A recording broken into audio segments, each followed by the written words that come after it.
In 2023, the global esports industry was valued at approximately $1.8 billion, according to market research firm Newzoo.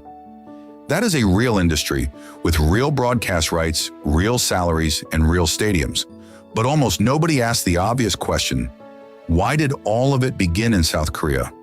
A country of 50 million people, roughly the size of Indiana, somehow produced the first professional gaming leagues, the first dedicated esports television channels, and many of the most decorated competitive players in the world.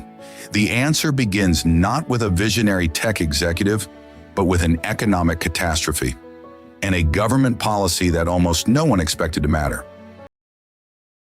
Consider what Korea built over roughly 25 years.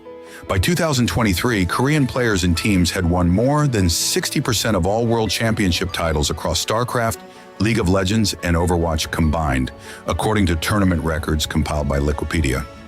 The country operates 3 dedicated 24-hour esports television channels, including OGN and MBC Game, which launched as early as 2000.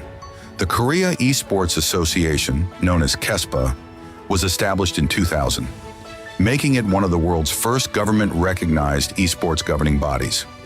Attendance at the 2014 League of Legends World Championship Final in Seoul's Sangam Stadium reached 40,000 people in person, with a reported global online viewership of 27 million, according to Riot Games.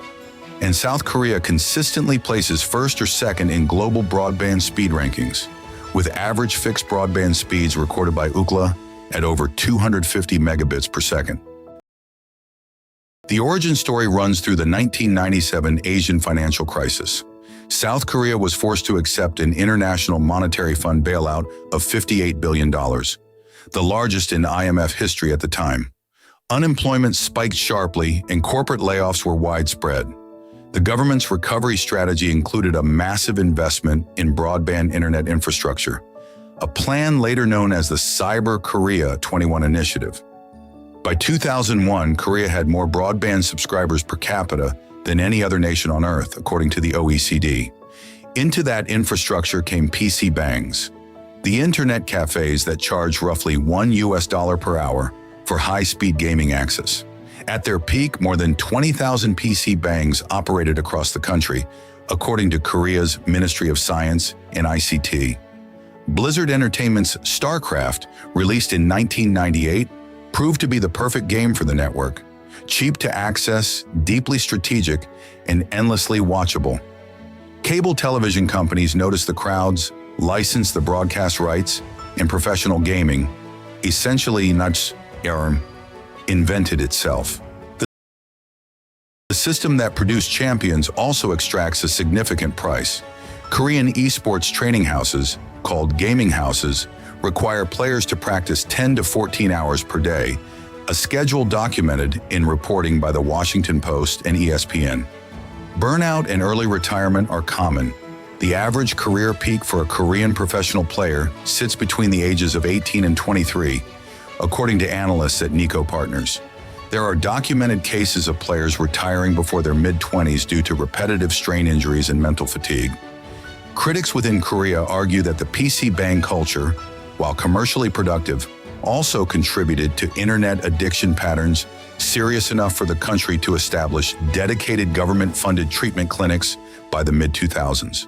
And as Western and Chinese organizations began outspending Korean teams in player salaries through the 2010s, Korean talent increasingly left domestic leagues for overseas rosters, raising real questions about whether Korea can sustain competitive dominance without also sustaining its players. Korea's esports story is ultimately a lesson about what happens when infrastructure, crisis, and culture arrive at exactly the same moment. The government did not plan to build a global entertainment industry. It planned to build broadband. The market built the rest. That pattern, state infrastructure enabling private innovation in an unexpected direction, has repeated itself across Korean film, Korean music, and Korean technology. What Korea demonstrates is that industrial dominance rarely starts with the dominant industry. It starts with a foundation laid for an entirely different purpose. For any country watching the next wave of digital entertainment take shape, that is worth holding on to. Sometimes the policy that matters most is the one that seems completely unrelated to where you end up.